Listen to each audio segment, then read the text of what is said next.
जी अस्सलाम वालेकुम। अच्छा ज़हीम, इस तरह है, मैं आपको अपना रिव्यू दे देता हूँ कि कहाँ कहाँ चेंजेस बनती हैं, पॉसिबल चेंजेस जो कि आपने इनकॉर्पोरेट करनी है, और उसको करने के बाद आपने मुझे भिजवा देनी है दोबारा रिव्यू के लिए। ठीक है। सबसे पहले तो बात ये है, आपने जो एवरेज वैल्यूशन निकाली है 109, ठीक है, ये एवरेज आ गई है। और हमेशा ये ज़हन में रखिएगा कि नॉर्मली क्या होता है, मार्केट अप्रोच के तहत वैल्यूशन ज़्यादा होती है, और डिस्काउंटेड कैश फ्लो में मार्केट वैल्यूशन मार्केट अप्रोच से कम होती है, और सबसे कम जो होती है वो होती है एसेट बेस अप्रोच के अंदर। ठीक। तो आपने कैलकुलेशन जो की वो इसकी कर दी, ठीक है। उसके बाद इनकम बेस अप्रोच पे आ गए, इसमें आपने इसकी वैल्यूशन निकाली 149 मिलियन की। ठीक। उसके बाद नेक्स्ट आ जाते हैं मार्केट बेस अप्रोच में। यहाँ पे आपने जो इस्तेमाल किया है ये क्या कहते हैं, मल्टीपल। अब क्योंकि ये लिस्टेड कंपनीज हैं, तो मैं ये सोच रहा था कि अगर आप इसके फाइंड आउट करें पी एस रेशो और P B ratio.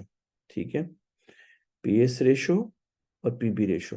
P ratio तो आपने निकाल ली, वो आपने 6.9 निकाली, 6.29 निकाली है।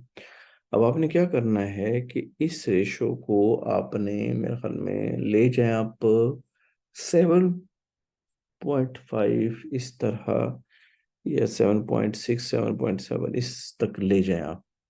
ठीक है। क्या कहते हैं आप, 8 मल्टीपल्स देखें, 8 मल्टीपल्स भी ले सकते हैं। इसकी डिटेल डिस्कशन मैं इसके पॉइंट पे जाके करूंगा। ठीक। एसिड बेस अप्रोच के अंदर जो मुझे लग रहा है, आपने ना 2024 की प्रोजेक्शन निकाल कर उसका जो एसेट बने माइनस लायबिलिटीज आपने ये कर दिया है। तो मैं ये सजेस्ट करता हूँ कि आप क्या करो कि 2022 के आपके पास अकाउंट्स पड़े हैं, उसके ऊपर कंट्री ग्रोथ रेट लगा के और इन्फ्लेशन रेट लगा के जो वैल्यू आए वो निकाल दो, क्योंकि हमने उसकी जो वैल्यू निकालनी है एसेट बेस्ड अप्रोच में, वो एज एट या एज ऑन निकालनी है 2023 की। तो इस वक्त जो 2023 की वैल्यू होगी अकाउंट्स में, क्योंकि इनके ऑडिट तो हुआ नहीं है, इनके हमारे पास जो आए हैं वो आए हैं क्या कहते हैं मैनेजमेंट अकाउंट्स में सिर्फ कुछ आइटम हमारे पास आए हैं, यानी कि प्रॉफिट लॉस अकाउंट के हैं, कंप्लीट नहीं आया। तो बेहतर ये कि डाटा मिसिंग है, नीचे हम नोट दे देंगे कि we got the data from the management regarding 2023 and it was incomplete. We have not provided complete data. So that's why based on that, we are trying to assume 2022 audit accounts, and by taking to the next level in 2023, we are trying to incorporate the industry growth rate, country growth and inflation factor। ये करके तो आप क्या करेंगे, इस तरह कर दें। ठीक है। ये वैल्यू जो आपने निकाली है ये प्रोजेक्शन की वैल्यू जो 2024 की हैं पढ़े। तो एक तो ये हो गया। नेक्स्ट आ जाते हैं कि मैंने आपको बता दिया कि यहाँ पे क्या आएगा। अच्छा, एक और चीज आती है, वो ये कि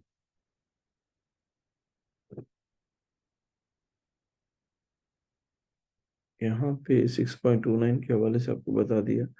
तो ओवरऑल मैंने आपको ये बता दिया। अब डेफिनेटली पीई रेशो है, तो आपको हो सकता है कि पीएस रेशो और पीबी रेशो इनकॉर्पोरेट करनी पड़ी। चेक कर लीजिएगा, लिस्टेड कंपनीज हैं, आप इनकी यानी कि अवेलेबल होंगी। आपने फिर उसी टेबल में जाके जहाँ पी रेशो की एडजस्टमेंट की इसी तरह पीबी और पीएस की भी कर देनी। तो होपफुली ये क्लियर हो गया होगा। नेक्स्ट आते हैं। अब आपने बनाया कि income approach discounted cash flow method 2024 में आ गए, यहाँ पे आपने कैलकुलेशन की। सही है। और ये जो 2000 क्या कहते ये जो 22% लिखा है, आप इसको ना थोड़ा सा और क्या कहते हैं करें, क्लियर करें। क्योंकि ये 21.75 बनता है, तो इसको राउंड ऑफ ना करें, इसको ना फुल फुल इस फॉर्म में लिखें। सही। और दूसरी ये एक मिस्टेक है, मिस्टेक ये है कि डिस्काउंट फैक्टर को आप ना करेंसी में मेंशन मत करें, इसको 0.32 ही लिखा रहने दें, वो ज़्यादा बेहतर है। ये नहीं कि करेंसी में इस तरह नहीं आएगा ये, क्योंकि डिस्काउंट फैक्टर करेंसी में नहीं होता। डिस्काउंट डिस्काउंट फैक्टर 0.3 जैसे, यानी ये लिखा हुआ विदाउट करेंसी वही आएगा। ठीक है। तो नेक्स्ट आ जाते हैं, ये मैंने कर दिया। नेक्स्ट आ जाते हैं मार्केट मल्टीपल के ऊपर। अब आप ये देखें कि मार्केट मल्टीपल में कंपेरेबल पब्लिक क्या कहते हैं, कंपेरेबल पब्लिक कंपनीज कर दें, कंपनी नहीं, ये प्लूरल लेके आए, ठीक है। तो सॉरी, क्या कहते हैं, आप क्या करें, इसका प्लूरल फॉर्म लेके आए। अच्छा, उसके बाद क्या है, यहाँ पे अब मैंने जैसे आपको कहा है कि आपने चेंज करना है, तो एक तो आपने यहाँ पे चेंज करना है, दूसरा पी रेशो के हवाले से मैंने बताया कि पीएस और पीबी रेशो भी आपने लेनी है अगर अवेलेबल है तो। दूसरी बात ये आ जाती है कि आपने देखा कि डिफरेंट पी रेशो है, तो आप मेरे ख्याल में क्या करें कि 8.12 ईबे का है, तो इसका आप क्या करें कि इसका मेंशन कर दें, चलिए 40% डिस्काउंट फैक्टर हो गया, लेकिन इसका जो है रिस्क फैक्टर और 20% कट, ऑटोमेटिकली जो 6.29 आ रही है मेरे ख्याल में शायद ये चली जाए 7.545 जो भी है, तो उससे मार्केट अप्रोच के तहत वैल्यूएशन बढ़ जाएगी। ठीक है, ये फिर हम बाद में देखेंगे कि इसको हम किस तरह इनकॉर्पोरेट करते हैं। यहाँ पे आपने क्या किया है, यहाँ पे देखें ये 50% लिखती है और यहाँ पे ये 40% है, इसको अलाइन करें, सही है। और यहाँ पे लिखा आपने 40%, तो ये डेफिनेटली ये 20% में चला जाएगा, सही है। तो ये दोनों नोट आप अमेंड करें अकॉर्डिंगली इसके इनके। तो उसकी एडजस्टमेंट इस तरह करनी है कि मार्केट अप्रोच में पैसे एवोल्यूशन ज्यादा आनी चाहिए, ठीक है जी। नेक्स्ट आ जाता है क्योंकि एक तो ये वैल्यूशन ज़्यादा हो जाएगी, वो देखिएगा 7.4 7.5 जिस पे भी बने, और दूसरे नंबर पे इनकी दूसरी रेशोज हैं पीई और पीएस, उसको भी देख लीजिएगा ताकि हम उनकी भी एवरेज यहाँ पे निकाल सकें। यानी जब आप दो बाकी रेशोज फाइंड आउट करेंगे, सेम यही प्रोसीजर है, उनकी भी एवरेज निकालनी होगी आपने, ठीक है। और डिस्काउंट इसी तरह पे डिस्काउंट अप्लाई कर देंगे हम। नेक्स्ट आ जाती है बात प्रोजेक्टेड बैलेंस शीट यानी एसेट। अच्छा, अब इसमें क्या लिखें, आप ये लिखें जैसे एक होता है ना, जैसे वैल्यूएशन मार्केट मल्टीपल है, तो यहाँ पे आप लिखें एसेट बेस अप्रोच होनी चाहिए। कहाँ पे है वैल्यूएशन, ये शीट आपने गलत प्लेस की है, तो शीट को आप मेरे भाई यहाँ पे एसेट बेस अप्रोच है, तो उसको एसेट बेस अप्रोच के साथ रखें। हाँ, तो एसिड बेस अप्रोच है, तो यहाँ पे आप आ गए।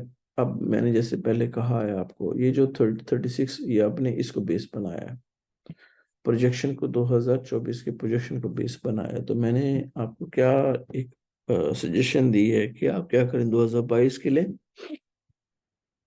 उसके अंदर आप इन्फ्लेशन और ग्रोथ रेट आप अप्लाई करके निकालेंगे। भाई हमने 2023 के लेकर उसको एज ऑन तक कर दिया, तो अब यहाँ पे क्या होगा कि summarise the result of the acid based approach and state and calculate the business. ये मुझे समझ नहीं आया कि क्या आप इसमें कहना चाह रहे हैं।